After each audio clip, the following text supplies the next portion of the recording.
As Paul explained to us last time, human beings are by nature dead and under the wrath of God.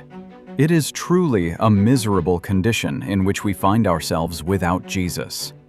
How could it be different? Through the act of God, and this was the only way it could become different.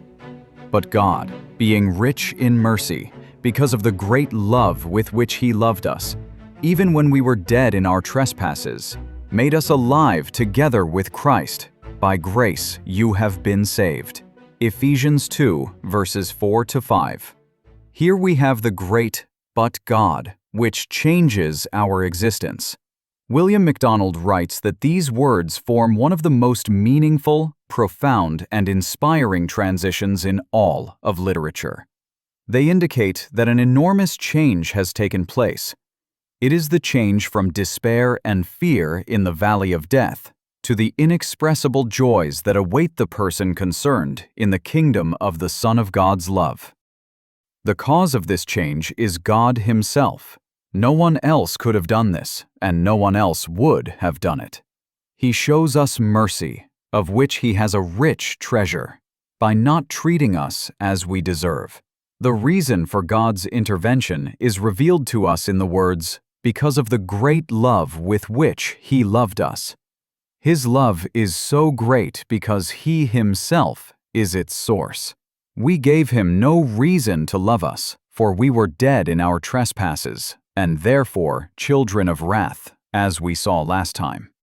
How incredible that the mighty ruler of the universe nevertheless extended His love to us and placed us in Christ so that we might share in what belongs to Him. He acted as our substitute, not only for us, but also as if we were standing there.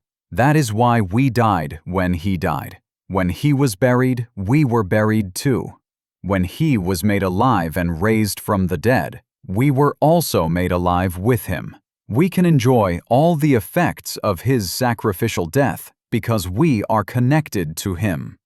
That is why what brought us salvation is grace, the free goodness of God, who took away our guilt and death of His own accord and granted us what Christ has. It was not our goodness, our obedience, or our righteousness that brought us to this outcome.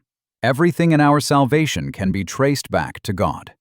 A.T. Pierson wrote, "This is a voluntary proof of love, to which He is under no obligation whatsoever. The glory of grace lies in the fact that it is a completely free, unrestricted proof of God's love for poor sinners." Verses 6-7.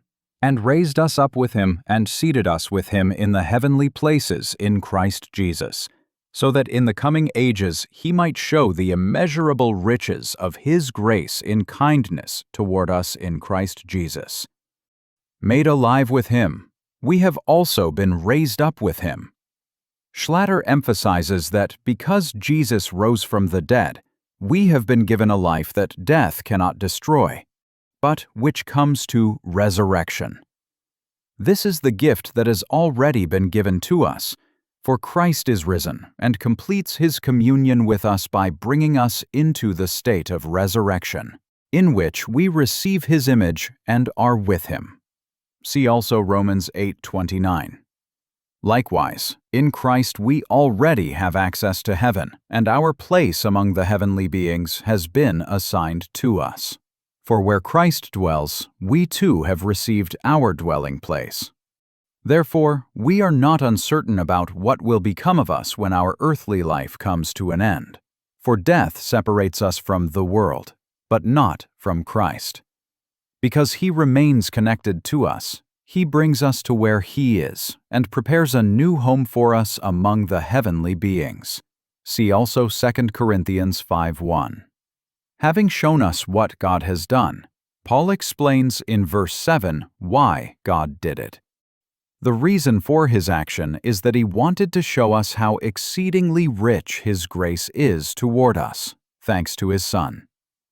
This is a solid foundation, knowing that it was God's intention to establish a memorial of His immeasurable kindness for all coming ages. Kindness is the fruit, whose root is His grace. So we see that our salvation is not only about our personal salvation, but also an exhibition of God's infinite grace, now and forever.